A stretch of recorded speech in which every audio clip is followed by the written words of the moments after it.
یہ دنیا بھی ایک انتہائی حیرت انگیز جگہ ہے۔ یہاں کسی ولی کے گھر بدکار کا پیدا ہونا یا کسی گناہگار کے گھر ولی کی پیدائش کوئی انہونی یا چونکا دینے والی بات نہیں۔ ایسی ہی دو مثالیں اللہ تعالیٰ نے قرآن مجید میں بیان فرمائی ہیں، جن کے مطابق حضرت نوح اور حضرت لوط علیہم السلام کی بیویاں اللہ کے دو جلیل القدر انبیاء کے ساتھ رہ کر بھی کافر و گمراہ رہیں، جبکہ وہیں تاریخ میں گزرے کافر اور ظالم ترین انسان فرعون کی بیوی حضرت آسیہ علیہ السلام کا شمار جنت کی افضل ترین خواتین میں ہوتا ہے۔ دوستو، ایسی ہی ایک مثال ابلیس کے پڑپوتے حامہ کی بھی ہے۔ جی ہاں، وہی ابلیس کے جو اس کائنات میں ہونے والے تمام گناہوں کا روح روا ہے، وہی ہے جو انسانوں کو گناہوں کی ترغیب دیتا ہے اور ان کی دنیا و آخرت کی تباہی میں اہم کردار ادا کرتا ہے۔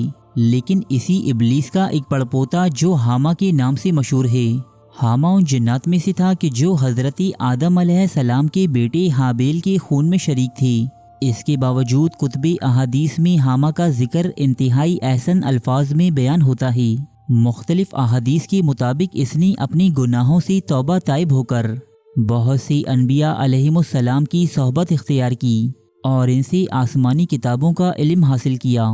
ابو نعیم اور امام بہقی حضرت عمر رضی اللہ تعالی عنہ سے روایت کرتے ہیں کہ ہم نبی کریم صلی اللہ علیہ وآلہ وسلم کے ساتھ تہامہ نامی پہاڑ پر بیٹھے تھے کہ ایک بوڑھا آدمی اپنے ہاتھ میں عصا لیے آیا اور نبی کریم صلی اللہ علیہ وآلہ وسلم کو سلام عرض کیا۔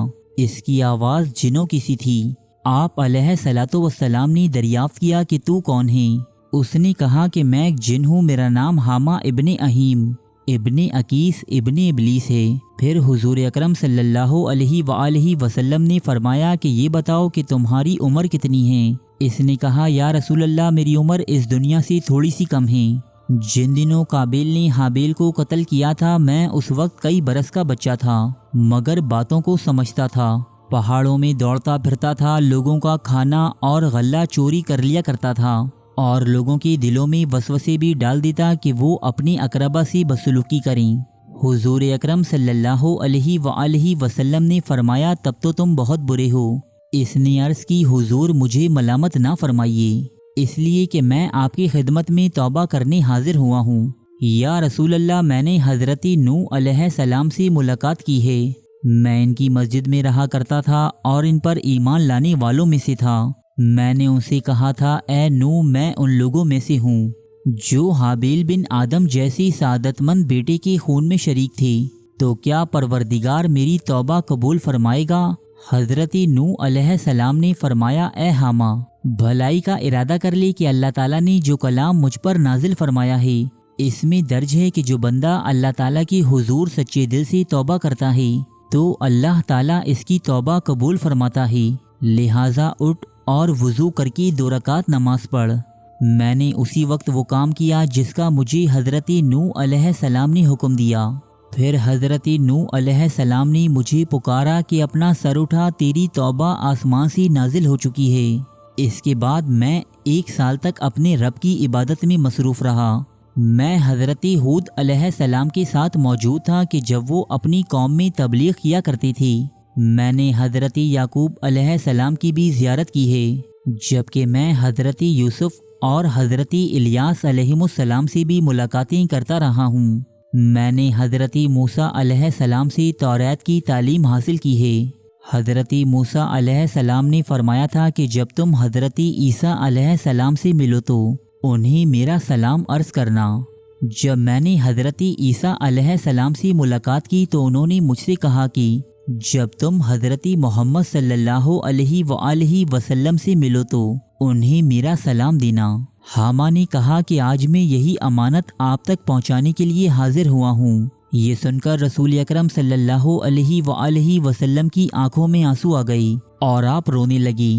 حضور نے فرمایا کہ سلامتی ہو حضرت عیسیٰ علیہ السلام پر اور اس امانت کو پہنچانے والے پر بھی۔ حامہ نے عرض کی یا رسول اللہ، آپ بھی میرے ساتھ وہی معاملہ فرمائیں جو حضرت موسیٰ علیہ السلام نے کیا، یعنی انہوں نے مجھے توریت کی تعلیم دی۔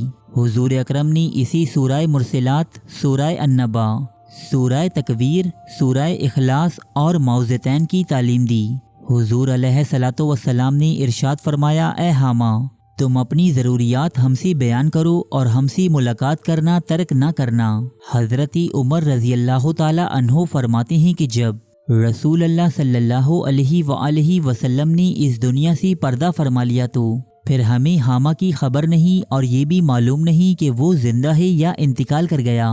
یہ حدیث حضرت انس رضی اللہ تعالی عنہ سے بھی روایت کی جاتی ہے، جبکہ حضرت عبداللہ بن عباس رضی اللہ تعالی عنہ کی حدیث میں بھی وارد ہے۔ اس حدیث کی متعدد سندیں ہیں جس کی وجہ سے یہ حدیث حسن کے درجے میں شمار کی جاتی ہے۔ اس کے علاوہ امام جلال الدین سیوطی اپنی کتاب لقط المرجان فی احکام الجان میں ام المومنین حضرت عائشہ رضی اللہ تعالی عنہا سے روایت کرتے ہیں کہ نبی کریم صلی اللہ علیہ وآلہ وسلم نے فرمایا، حامہ بن اہیم بن عقیس بن ابلیس جنت میں